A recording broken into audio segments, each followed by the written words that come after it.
The abuse that is inflicted by a narcissist is insidious. You can't call 911 and say, I'm being manipulated. Mm-hmm. You can't call 911 and say, I am being emotionally abused. Please help me. And that's why I don't in any way, shape, or form compare it to physical violence because I don't want to compare any of them. All Right. abuse is horrific. Yeah. But that's also what keeps people from leaving is because they don't have scars, is because they don't have proof. And what does that do? That leads us to wonder, well, maybe it's me. The manipulation, he would say, you're so sensitive. You're overreacting. I didn't even say that. The gaslighting, I didn't even say that. You don't remember. You never remember anything right. All of these things make us question our own experience. What's up, you beautiful beasts? I'm Katie. I'm on a mission to help humans become their favorite versions of themselves and to strive for overall health by healing their relationship to food and exercise, healing their relationship to their body, and most importantly, healing their relationship to themselves, all without ever having to step on a scale. I have had the privilege to talk to all kinds of different humans who have been through a plethora of experiences just being a human and existing. I believe that every single time someone shares their story, at least one person listening will learn from it, be inspired by it, and maybe, just maybe, even change the entire direction of their life. These are the stories of humans unveiling their beautiful beast. Keep listening. This is the Unveiling the Beast podcast.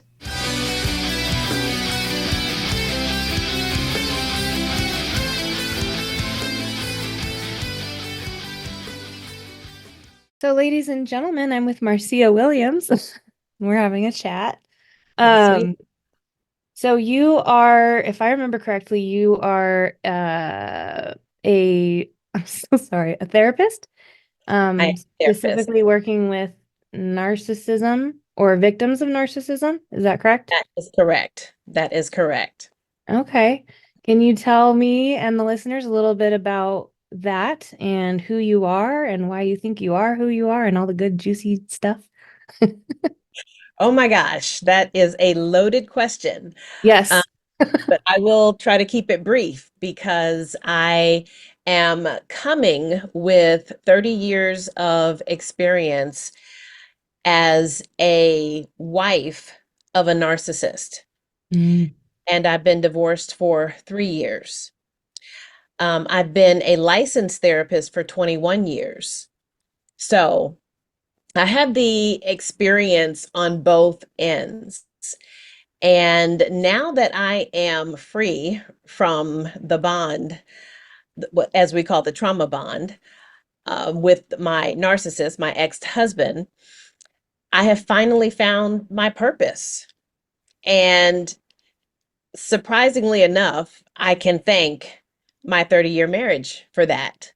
So I've been a therapist for 21 years. I've been in this field my whole career, and I always knew I wanted to help people, but it was a very just kind of open, general, I just want to help everyone.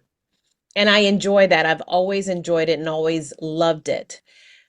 And now that I have done work on myself, I see the strong need that is out there for so many other men and women who either are or have been in narcissistic relationships. And that relationship can be a parent, it can be a spouse, a partner, a friend, a very close friend. Um, but any relationship with a narcissist has significant, devastating effects.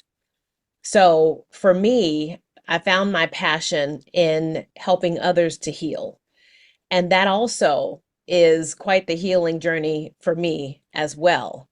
But I also want to be a beacon of hope because I truly have survived and now am thriving in my life after narcissism, after a 30-year marriage to a narcissist. So that's where I am today. It's my mission, it's my passion, And I just want to reach as many people as possible to support them and to provide the level of support that I needed and didn't know I needed it when I was going through my situation. Hmm. I love that. One of the things that stuck out for me when you were speaking was that you've been a therapist for years and you were in this relationship for years. And so Yes. my question for you would be, did you have blinders on? Like, were you completely unaware of, I don't want to say the kind of relationship you were in, but were you just completely unaware of what was going on in this relationship? 1000%. To clarify, back then, even as a therapist, I was not familiar with narcissism. And many therapists today aren't familiar with narcissism in terms of how to treat a victim of narcissistic abuse. So, in my work during my marriage, number one, denial is very powerful. When you're in a relationship with a narcissist and you don't recognize yet that it's an abusive or dysfunctional relationship, we justify, we rationalize, we try to make sense of things. So that's what I did. And we also hold very tightly onto the hope that this relationship is going to work out. And maybe this is what all marriages go through. And maybe if I work on myself and be a better wife or a better mother. So all of these things are happening, but never correlating to abuse. I would never have called it abuse. Today I call it the A word because that's what seems to, it would have helped me once I was ready to even take that baby step. But for those who are ready to take that baby step, calling it abuse is very difficult. And it was for me. So to answer your question, I was able to compartmentalize very well. Mm, It just, the two worlds did not collide. And that was the other thing that I got really, really good at, compartmentalization in so many different ways. I had to compartmentalize being a mom. I had to compartmentalize my career. I had to compartmentalize my family. Every relationship had its own compartment. And that is the survival mode that a victim or a person who's living in a relationship with a narcissist must endure or experience or create for themselves. mm, So when you said blinders, absolutely. I had blinders on and they worked for me. Blinders are denial and blinders work because we can only see it when we're ready to see it. So yeah. no one could have told me, oh, why are you still with, well, and they did many times, but I'm very defensive to that because I'm not ready to see that. I'm not ready to acknowledge that. And so no one can tell you until you're ready to hear it or see it, accept it, acknowledge it. So everyone has their own journey, their own path to Yeah. healing. Yeah, you mentioned a little bit ago about well, maybe if I just focus on myself. And it made me think of this freebie course that I got because my husband and I were kind of distant from each other at one point, and it was bring your marriage back together, something like that. And I was like, okay, whatever, it's free, I'll try it. And the whole basis of the course was you do self-development on you and then he'll follow. And the whole time, I'm gonna Yeah. cuss. I'm gonna cuss. I'm saying, what kind of fucking bullshit is this? You know? Yes. So, Yes. And the thing about that is, I'm going to flip it on you a little bit. okay. Sometimes that's true,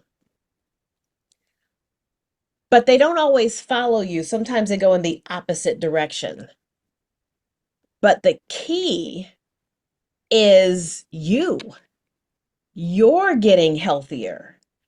And if we're in a dysfunctional relationship or family or work environment, the healthier we get, the people around us in any of these dynamics or systems, they're either going to accept you and conform, or they're going to reject you because they believe delusionally that they are right and something is wrong with you. But either way, you win. We don't always see it as a win, though, because you went to bring your marriage together. And it's a funny thing that when we get healthier, we raise our frequency, I'll call it, or our energy to a space that whoever is in our sphere, they either have to meet it or they have to leave it because they can't accept it. And I'm so glad that you said that, because that's what happens in a relationship with a narcissist. If they see you getting better, and getting better, what does that mean? That literally means that you are regaining control of yourself, because a narcissist is very controlling. When they see that, that frightens them. Same for any Mhm. other system. Your change, good, bad, or other, can initially be perceived as bad or wrong or something negative. And so it's the person who wants to understand and support you and see it as good versus the person who sees it as threatening, and they either want to leave you or try to bring you back to where you were. Yeah. I'm glad you said that because I think I know where that reaction in me came from. I was married to a narcissist before my current husband, and Wow. I think that's where my reaction came from because I still have I've had a lot of therapy and I've had a lot of Good. coaching, and some of that shit is still in there. Absolutely. It's still in there. We were together for 6 years, and that was 15 years ago. Mm-hmm. 20 years Mm-hmm. ago, and it's still going to be there for a while. So I think that's where my reaction came, like, the fuck, I don't think so. So beep. I'm gonna put like beeps even where it's not needed. Just beep for no reason. Yeah. I love it. I love it. I'm so glad you shared that with me. And that's what happens when I share. You never know who you are interacting with and what their experience is Mhm. until you're willing to be vulnerable enough to share your own. And that's when doors open for people to connect and relate. So thank you for sharing that with me. And you're absolutely right. I mean, whether it's your 6 years or my 30 years, it doesn't matter. The impact is the same. I Yeah. truly believe that. So what you said about the after effects of that type of relationship, you're right. It's not that they go away, the damage is Mhm. done. But we do learn to heal, and we do learn to manage. We manage our emotions, we manage our thoughts, we manage our feelings to the point that they don't affect us the way they used to. But absolutely, I'm in a new relationship too. Triggers. Absolutely. But I Yeah. love that I can say to my significant other, oh, that triggered me. Oh, Yeah. and he's able to say, oh, I can see why I understand. And I can talk about it without feeling fear of being vulnerable, because it's not going to be used against me, or I'm not going to be taken advantage of it in this relationship. But like you said, it's still there. Yeah. Yeah, there's still sometimes, not as often as before, but there's still sometimes where I have a hard time asking my husband to take the trash out. Because in my first marriage, I would get screamed at because I was interrupting his game. And so, Yes, like, and that's yes, still there. And my husband, who I've known for 24 years, like, he knows, like, we were friends through that marriage. And like, yes. he knows what I've been through. And so he understands why. I'll like be like, Is it okay if can you take the trash out?" And it almost gives me like this knock it off. Like, When I yeah. when I first met my significant other, I was still so very damaged, I'll say. And with my in my marriage, my role was to serve. I do that by nature anyway, so it wasn't unfamiliar to me, but that became the expectation. And so when I met my significant other, I just immediately went into what can I do for you? What do you need? No, you don't have to get up. I'll do it. Okay, I'm gonna go do the and he said, "It's okay. Sit down, relax. I have legs. I can get up and get whatever I want." And I was like, "Really? Are you sure?" That was so foreign to me. Yeah. So that's what we are working through. And it's so helpful when you have someone in your life who understands and who is patient and supportive and doesn't take it personally, but understands that, you are working through trauma, Yeah. literally. I want to kind of rewind a little bit back to your story. Um, when was the point where you realized I need to get out? I realized that I needed to get out after he had an affair with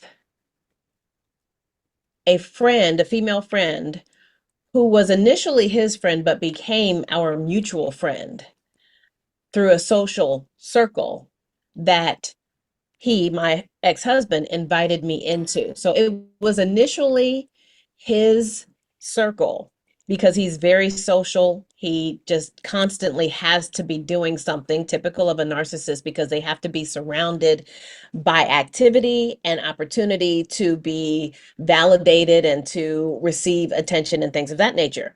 So, 5 years before the end of my marriage, I was already at the point where, because I'm not that social, I was already at the point where I was like, you know what? I don't want to do everything you do.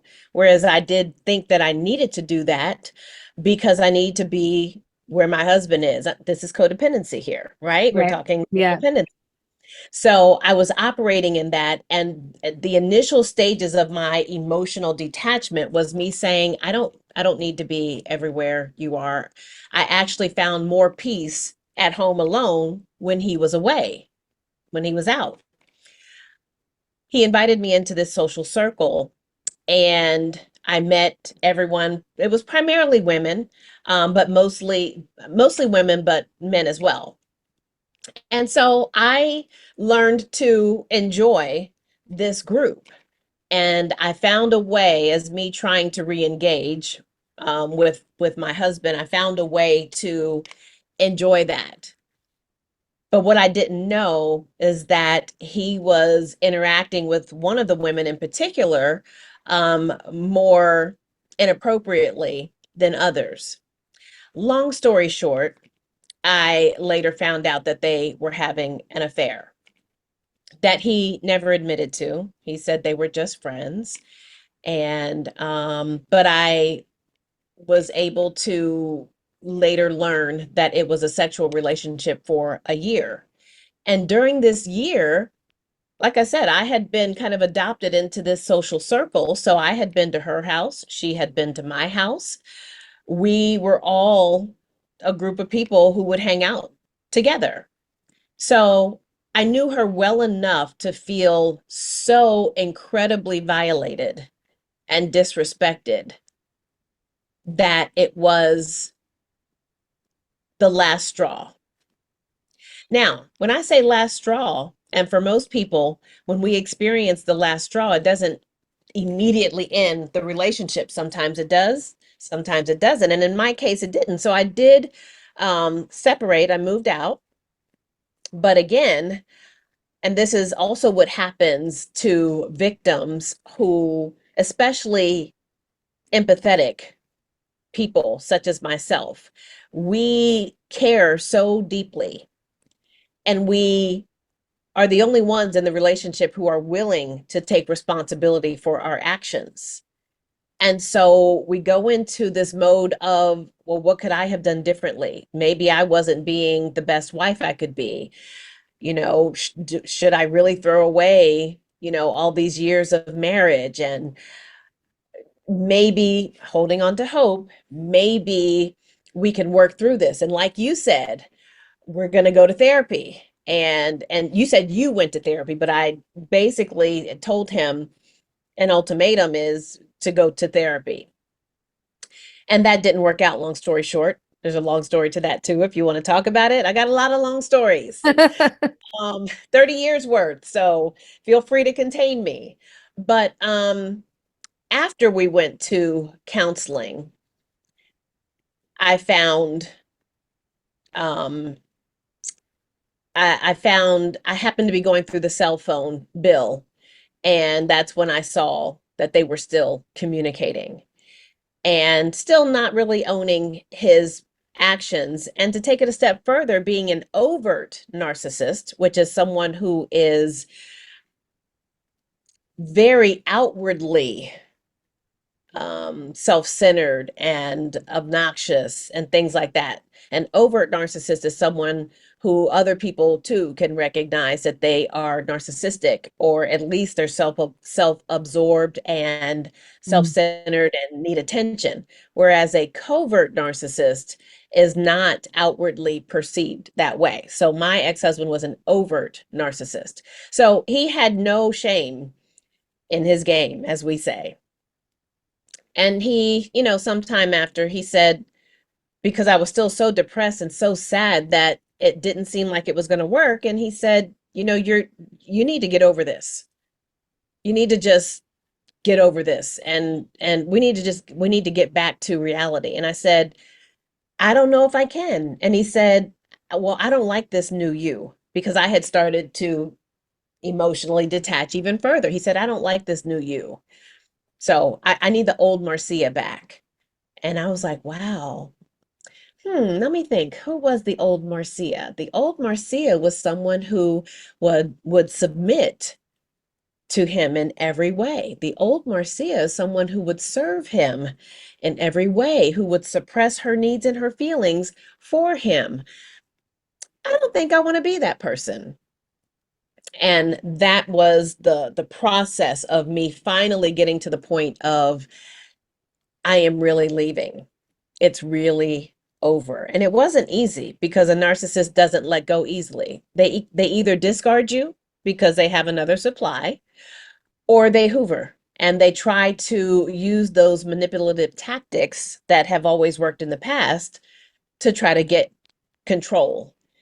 So I had to move 1,000 miles away in Mm. order to break that bond, which still took time, Yeah. but it was a process I was willing to take, because that level of disrespect, and then blaming me for his behavior, and then telling me to get over it, we need to move on so that he can get back to normal. Those things finally sunk in for me as the reason why this was never going to change. I finally accepted that. Blinders were off. That kind of reminds me of like him saying, I don't like this new Marcia. It reminds me of people who say, you've changed. It's Yes. a bad thing. And, I've learned to say, thank you. Yes, that Thank is such a you. great response. Yes, I wish Yeah. I had thought of that, but instead it baffled me. I mean, Yeah. he told me that when, I remember when I was 30 years old, and he told me that. And I was like, isn't that what people do? Don't we evolve? Don't we mature? Don't we grow? But it was not good to him. It was not okay to him, because it meant, I now know, because it meant he wasn't remaining in the position, in my eyes, that he wanted to be to get his needs met. Hmm. One of the things my ex-husband would say to me was, this is who I am. If you don't like it, you know what you can do. And Yes. one day I took him. It's like, okay. Yeah. I mean, it Yeah. wasn't that easy, but it Right. was like, No, absolutely. okay, well, you're the one that keeps saying this. This is who I am. I'm never going to change. This is who you married. You know what you can do if you don't like it. Bye, Felicia. And like you said, it doesn't happen right away, but it sure does plant seeds, right? So Mhm. that seed had been planted. And it's so funny that no matter who you're talking to, you're going to hear something that makes you say, "Me too. He said that to me too. Yeah. That was my experience too." And that's what I'm about to say. His motto till the very, very end was my way or the highway. That was his motto, his mantra.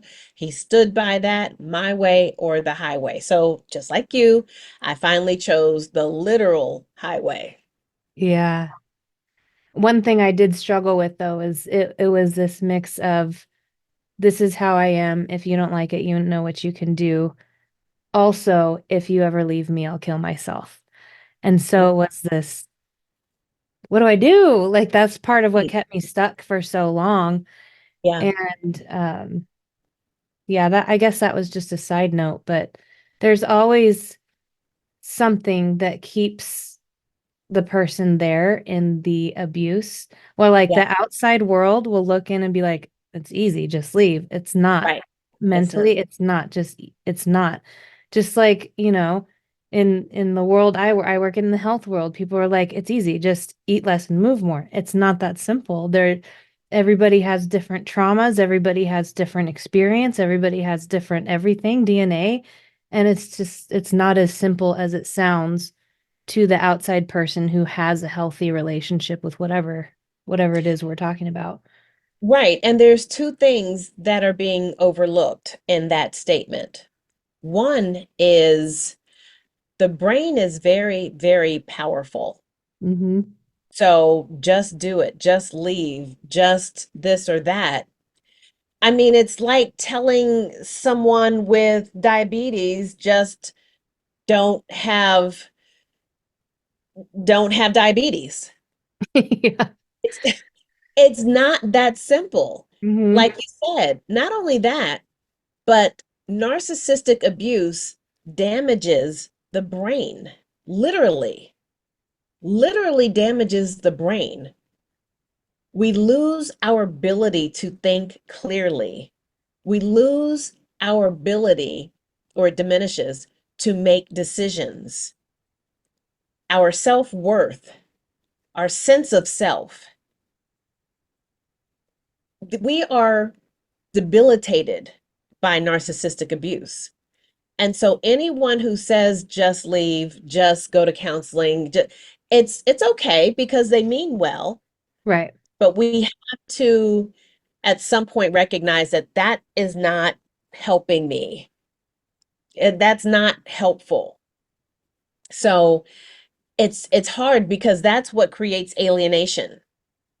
We alienate ourselves from people who know and love us, but because they don't understand, they don't know how to help us or how to support us. And also family and friends who care about us don't like to see us in pain or hurting or in an uncomfortable situation. They want us out. Get out. Mm-hmm. Get out. I'll feel better if you leave. Well, that's Yeah. great, but that's not it's easier said than done, like you said. Yeah. It's uncomfortable for them, and therefore saying that what they think is the easy answer will make them feel better if you follow their advice. And Exactly. like you said, it's not from a negative place. It's all from a place of love. And it's not that simple. Exactly. Yeah. Exactly. So I want to ask you how, if you know the answer, if you don't, it's okay. How did all of this affect your physical health? Mm. I'm glad you asked that question. I hope I don't say that every time because I love your questions, but I'm glad you asked that question because 9 times out of 10, when we once we understand that we're in a relationship with a narcissist, things start to click and things start to make sense. So when I started losing my hair or my hair started thinning, I was like, oh, menopause, oh, stress, oh, work. Oh, kids. Oh, there's plenty of things I could have blamed it on, which Yeah. could all be true in some sense. But the ulcer that I had at 30, Mm. Mm-hmm. not much. I mean, I literally had a bottle of Mylanta, if anybody remembers or knows what Mylanta is, which is equivalent to Pepto-Bismol in a lot of ways. I literally walked around with a bottle of Mylanta like it was Coke, a soda.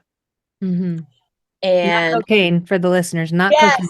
yes, cocaine. That's why I said soda. That didn't sound right when I said Coke. Coca-Cola, Coca-Cola.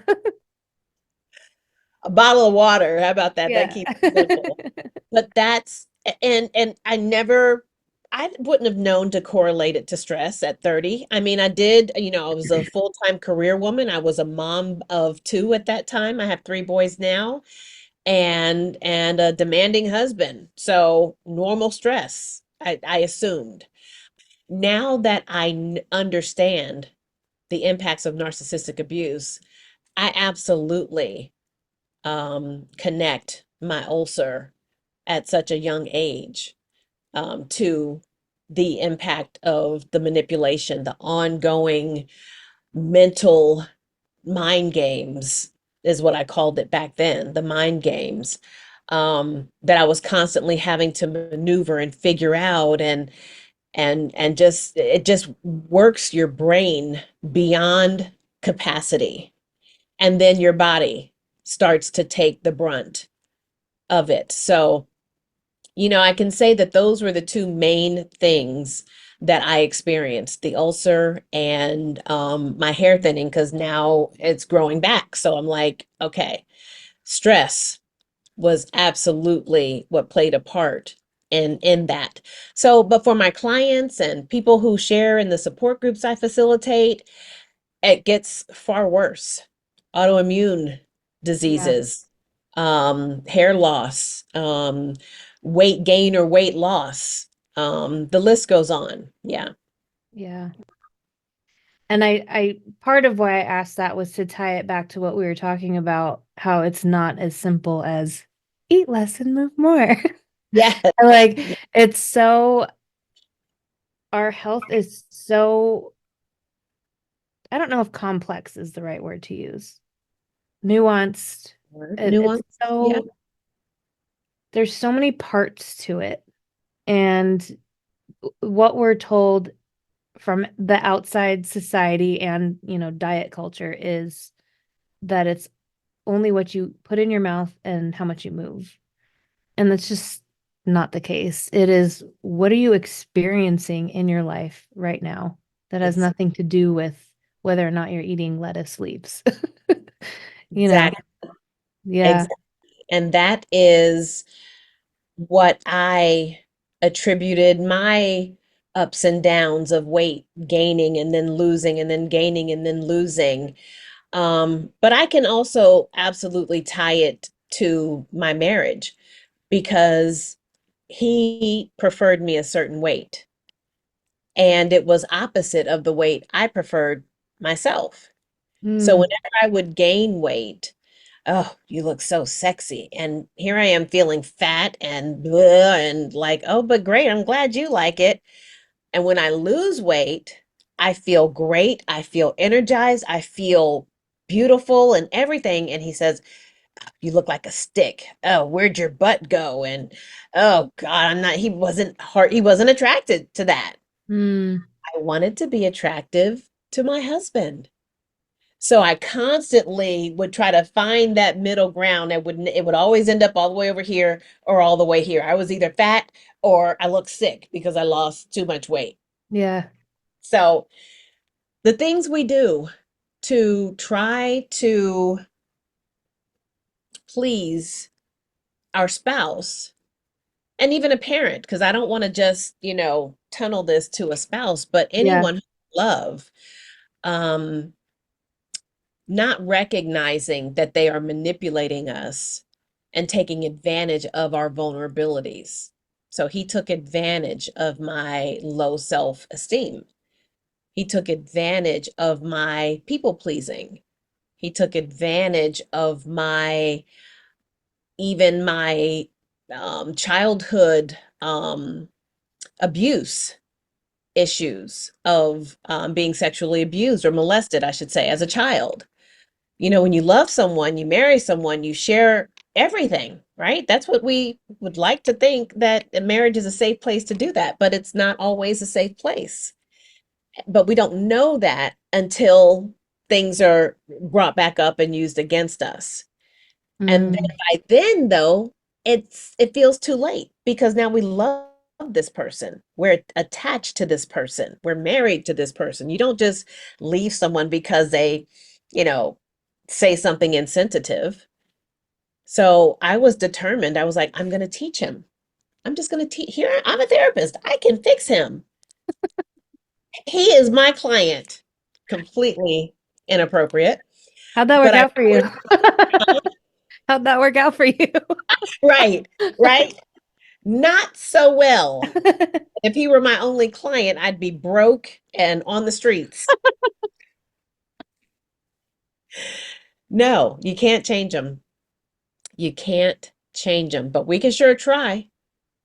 And whether it's 1 year, 6 years, 10 years, 20 or 30 years, the end result is still the same. We are just destroyed.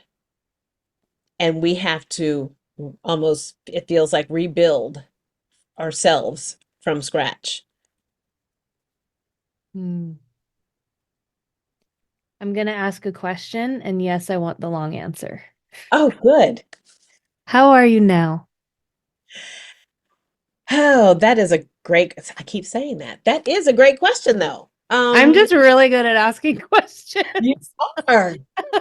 You are. Wow. Great. This is probably a two or three or fourfold question. I mean, answer. I am great. I would have never imagined in a million years that I would be living this life. I never saw myself single. I met my husband when I was 17. We married when I was 22. Had my first child when I was 24. I've had boyfriends before him, but I never saw myself single. My mission in life was to be married with children. That was my dream. My parents were married for 30 years until the day my father passed away of cancer. All I ever saw was their loving relationship. Not that they didn't have issues on the other side, but I'm a kid. All I see is this beautiful, loving relationship, and I wanted that. So I was super determined. Um, Now that I am single, I just I wish I could have gotten a glimpse of this. And I had thoughts throughout my marriage. I had thoughts, but no way was I going to turn in the towel. This was going to work. I was determined. Yeah. But thankfully, he helped me to see that it could not work unless I chose to completely not be who I was forever. And I got old enough because I think, not for everybody, because you got out after 6 years, you look young, and Thank you. thank goodness. Absolutely. You do.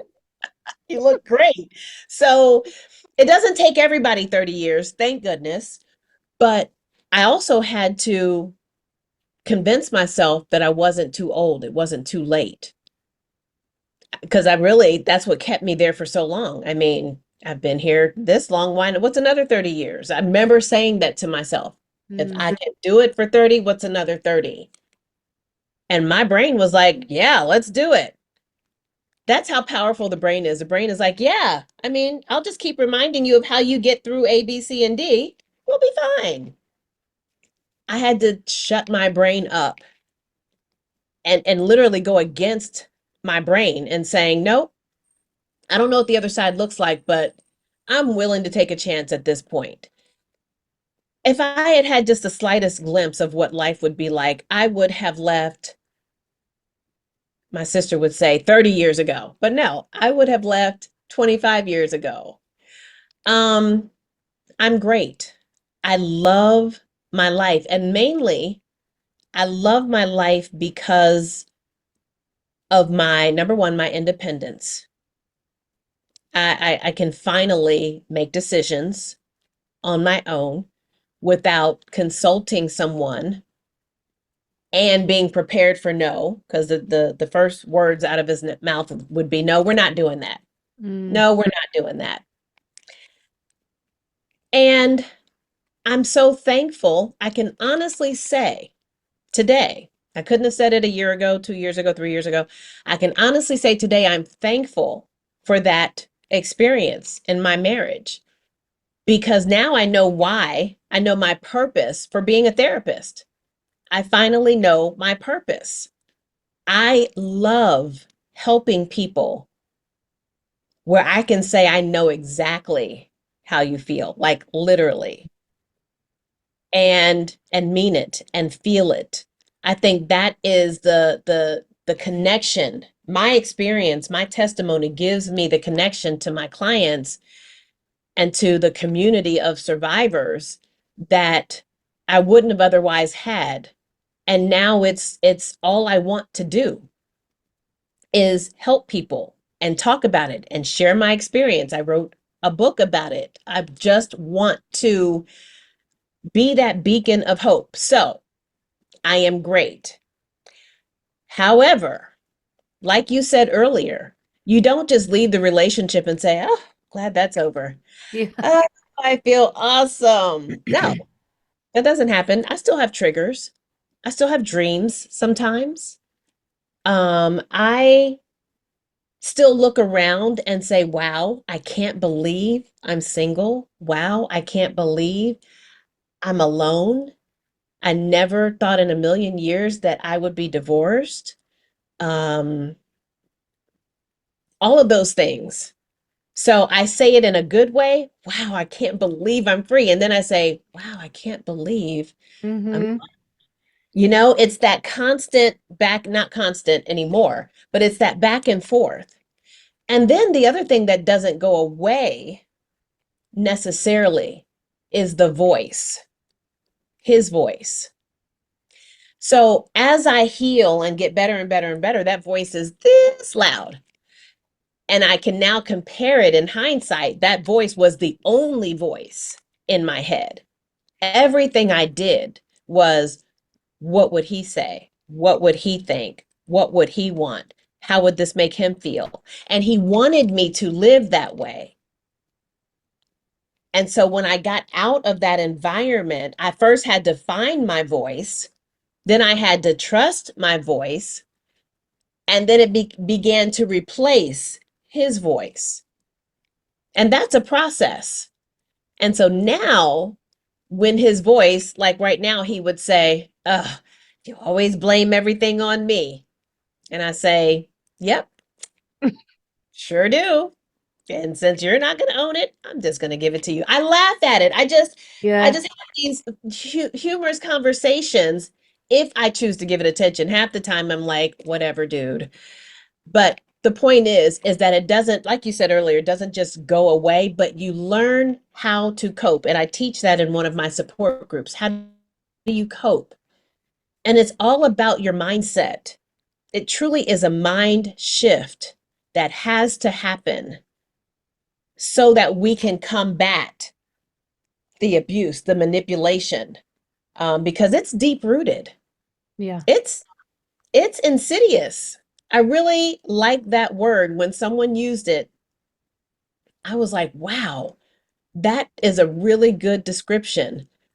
The abuse that is inflicted by a narcissist is insidious because it is not, you can't call 911 and say, I'm being manipulated. Mm-hmm. You can't call 911 and say, I am being emotionally abused. Please help me. And that's why I don't in any way, shape, or form compare it to physical violence because I don't want to compare any of them. All Right. abuse is horrific. Yeah. But that's also what keeps people from leaving is because they don't have scars, is because they don't have proof. And what does that do? That leads us to wonder, well, maybe it's me. The, the manipulation, he would say, you're so sensitive. You're overreacting. I didn't even say that. The gaslighting, I didn't even say that. You don't remember. You never remember anything right. All of these things make us question our own experience and our own reality. And it wasn't until I stepped away, far away from that relationship that I could see the damage. It's pretty unbelievable.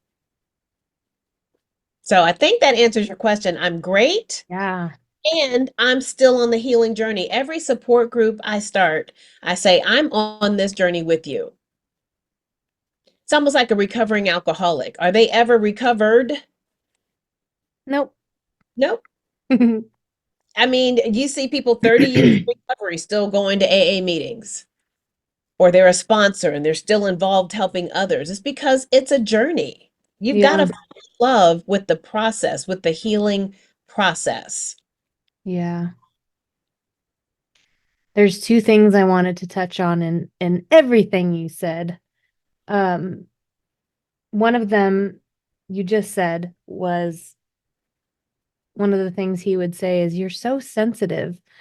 And I love that you bring that up because I recently people used to tell me that all the time. And I recently have discovered that the things that I have been put down for are my superpowers.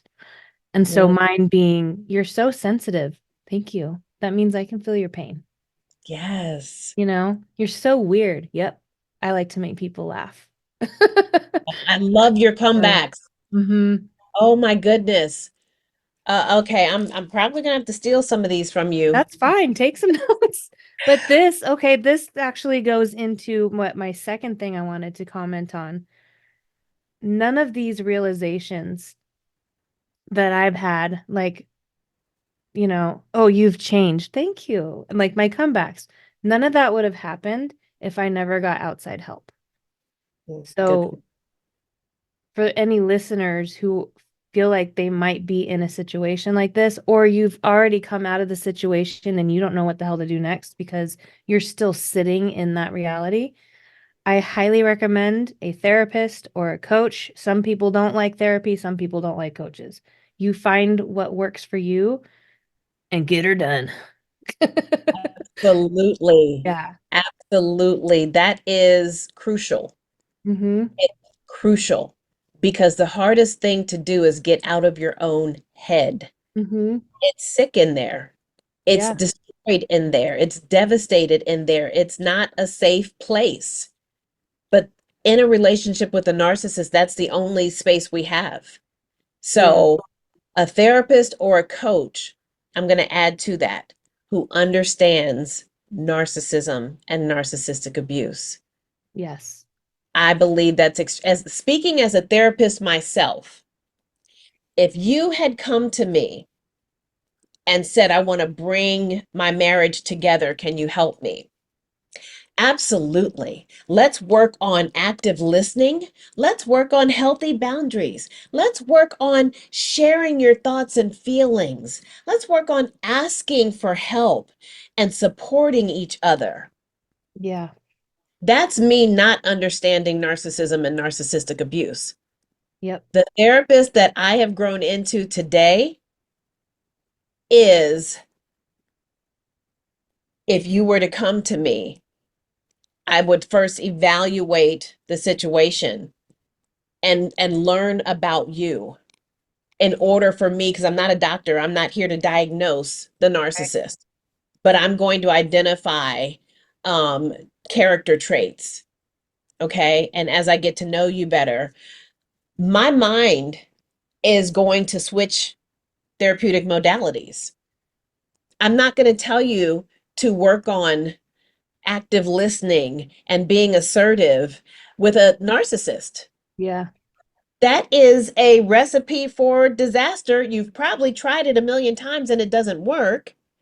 I'm not going to tell you to ask for what you need. to a narcissist who has no empathy and they're self-centered and self-absorbed and do not validate your feelings. I'm not going to tell you that. I'm going to teach you how to protect yourself. I'm not even going to tell you that this relationship won't work. You've got to get out. But I'm going to tell you how to protect yourself. You're going to choose to stay or go, and you're going to choose when to go if that's your choice. That's not my choice to make. It Yeah. has to be your choice. So, in the meantime, there's a lot we can do. I was working on changing my mind for 5 years before I left. That is a process in and of itself. You Yeah. don't have to leave and then work on everything. Start working now. But the therapist or coach that you work with needs to understand. And you may not even know. So, how do you even know to tell the therapist? You may not know. It's important for the therapist to know the signs of a narcissist or a narcissistic relationship in order for you to get the appropriate help. Yeah.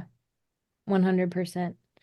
So I think I would add then for the people listening would be like whatever your situation is, find the person that specializes in that. So like for me example, for me for hold on, I can say it.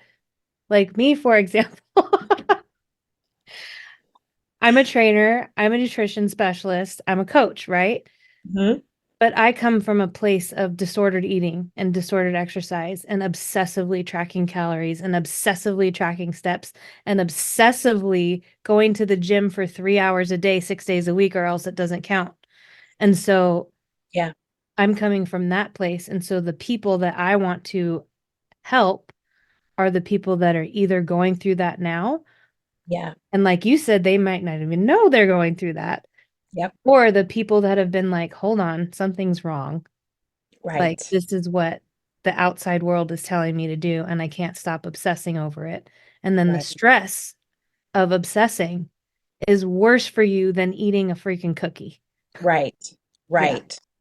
So, That's huge too. And so, yeah, you're saying the same thing that you know that you can help people the most based on your experience. Your experience becomes your expertise. Now, mm-hmm. that doesn't mean you can't help someone who is, dealing with poor sleep or, some Right. depression and anxiety and family issues. It's not to say that you can't do that because your experience leads into all of that, I'm sure. Yeah. Plus your training and expertise in all of those things. So, it's not to say that I, as a therapist, can only treat narcissists, but it absolutely is what I consider my specialty.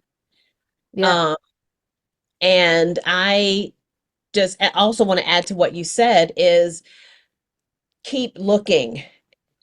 Go to a session. If you don't feel that there's a fit or connection, you're not hurting the therapist's feelings by Yeah. switching therapists.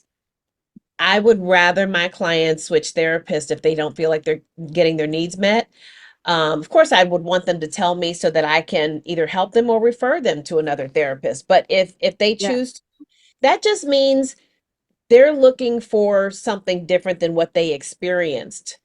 Um, I do recommend that you give it a chance, 2 or 3 sessions, just because Mm-hmm. you may know right off the bat, oh my gosh, because I had that experience. I attempted therapy several times during the early years of my marriage, and I went to someone and they said something that was so not helpful that I was like, okay, thank you. And there was no need for a second appointment.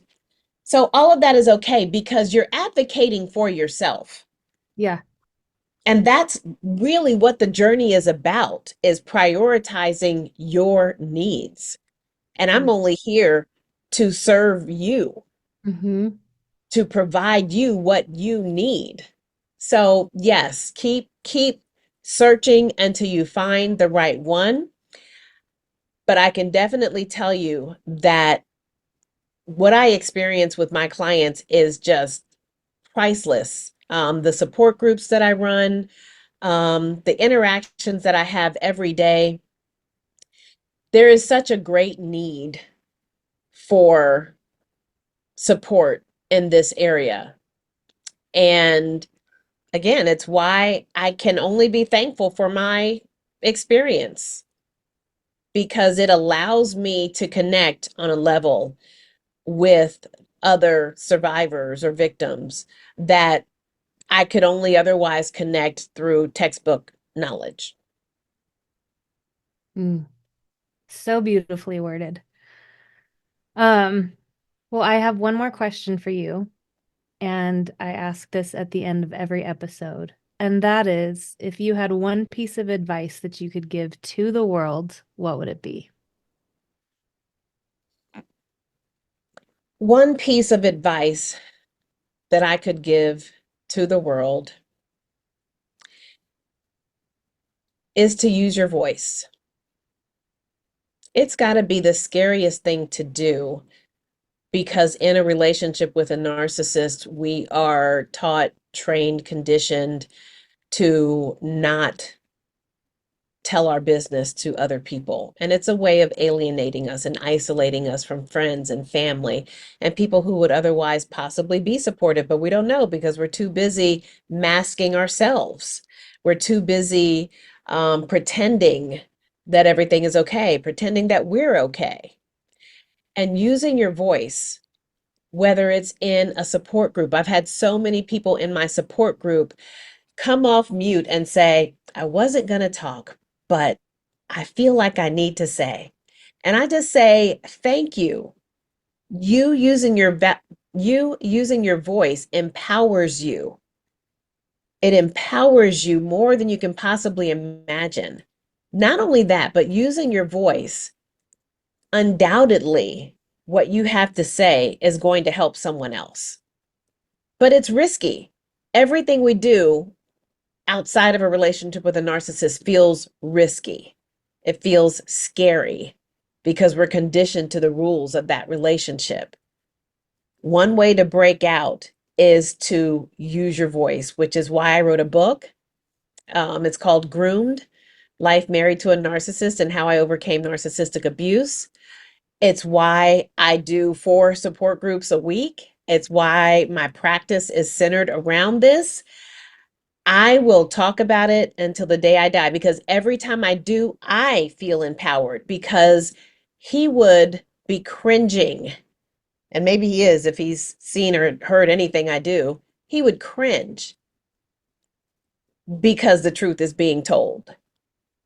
But for me, it's empowering, and it gives me strength, courage, and it gives me purpose. So that's what I would say, is to use your voice in some way, shape, or form. It might be with a stranger in the coffee shop. Take a risk and just speak up. And I don't mean in between sips, hey, I've been abused by a narcissist. What about you? Not like that. You got to ease your way in. Recreate, rebuild your support system. Beautiful. Beautiful beasts, Marcia Williams, signing off. Until next time. Palaka.